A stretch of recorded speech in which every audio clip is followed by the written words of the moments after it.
Hello everybody, my name is Chuck. Welcome back, if you're still watching. This is video number 8 in my series, and if you watched my previous videos, you would know that I espouse that Jesus Christ is really Satan, the morning star. And how I came about this whole journey of finding this and discovering this, I didn't just wake up one morning and decide that Jesus was Satan. It was an observation, like every other observation in the world. You observe it. And the whole thing that led me to this discovery was studying Kabbalah and Freemasonry and the Bible all together in conjunction.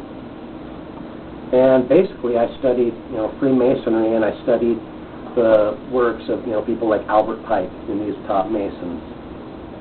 And of course, if you read anything about what Albert Pike wrote, he had a lot of things to say. And among them that really caught my eye was a quote that he had. That I won't even say the exact quote, but it basically was about him coming out and saying that Lucifer is God. And basically his quote was something along the lines of, "Lucifer, son of the morning, how art thou fallen from heaven? What a strange name to give to an angel of the light," because they called Satan the prince of darkness. But basically, he was calling Lucifer the son of the morning. And the morning star, I heard other Masons talk about the morning star, and then seeing Albert Pike reference Lucifer, son of the morning, which is, of course, from the King James Version of the Bible in Isaiah 14:12, where it lists Lucifer as the morning star, or the son of the morning. And of course, if you watch my videos, you realize that son of the morning is the son of the morning, S-U-N, son of the morning. The morning star is the sun, and the son of the dawn is the sun, because they're all talking about the sun in astrology, because that's what Christianity is. But, like I said, that's basically where I, started my journey. I read these top Masons like Albert Pike talking about the morning star, the son of the dawn, and I put 2 and 2 together. Looked in the Bible. Well, Lucifer calling himself the morning star, or son of the morning. And then, of course, Jesus calls himself the morning star, all throughout the New Testament.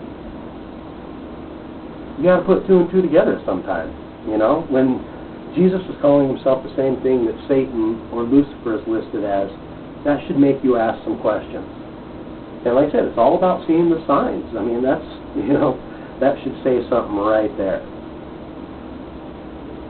But like I said, that's how I came about this, really, is by studying Freemasonry and seeing, how it applied to the Bible and what was going on in the world. And if you know anything about Freemasonry, of course, the roots of Freemasonry are in the Jewish Kabbalah.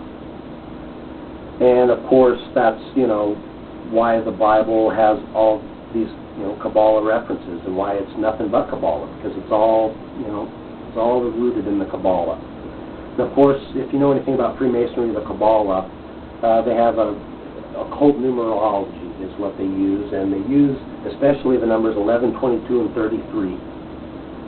And they use these numbers because they're sacred, and of course that's why there are 33 degrees of Freemasonry.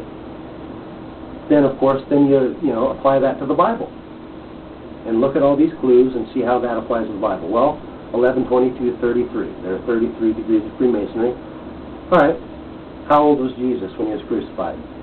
33? Oh, I'm sure that's just a coincidence, though. It's not a coincidence. They're always putting these things right in your face, right from the beginning, because the Bible is nothing but Kabbalah, Jewish Kabbalah magic in action.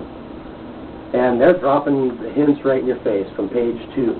Of course, we're talking about the Garden of Eden. And what was that tree that was in the Garden of Eden with the tree of knowledge of good and evil?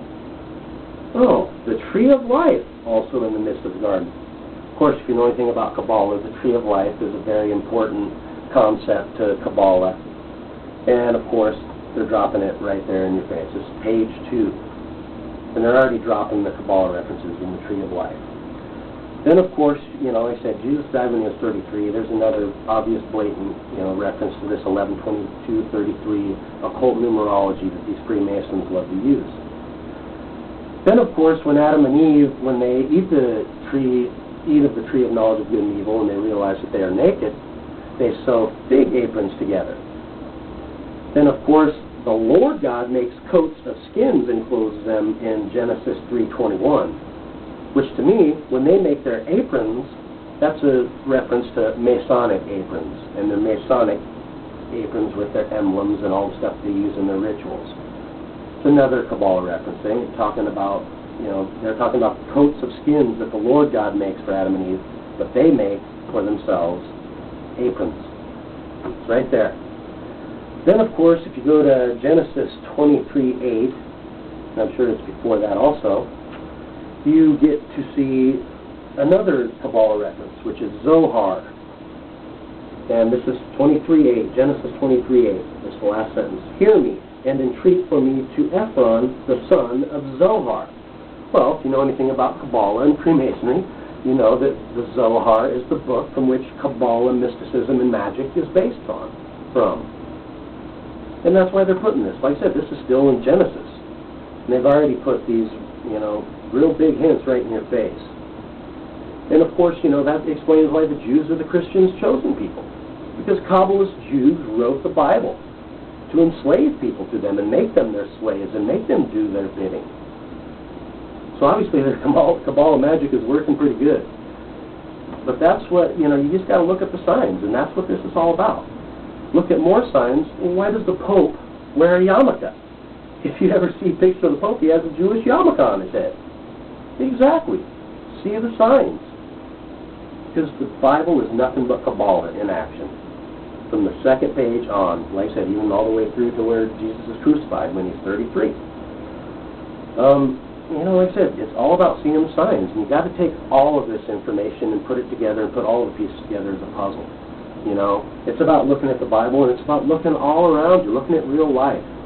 Looking, like I said, the Pope has an upside-down cross on his chair. Mormon Church, upside-down pentagrams. You got to put two and two together. And, like I said, all of this stuff, all the stories and all the numbers and all the dates and all these stories and all the miracles that were told about Jesus were all told long before Jesus ever existed. If you just look up Horus, H-O-R-U-S, Horus, and look at that was a deity that predated Jesus by thousands of years, and it tells almost the exact same story as Jesus to the T. And that's because all of these religions, from Horus to Jesus, are all just telling astrology. And they're all written by the same people who are the holdings of the secret teachings. And that's what's happening here. They're putting all this stuff right in your face. So like I said, all these stories have all been told before. And you just got to put two and two together. You got to look at all the signs. You read the Bible and then look at all this stuff around you. Put it all together.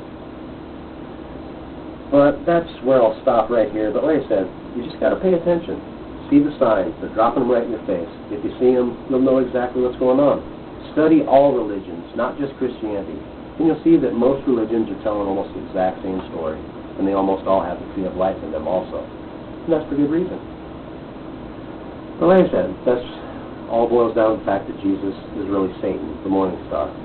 You need to open your eyes, start reading that Bible, and stop listening to the words of lying men.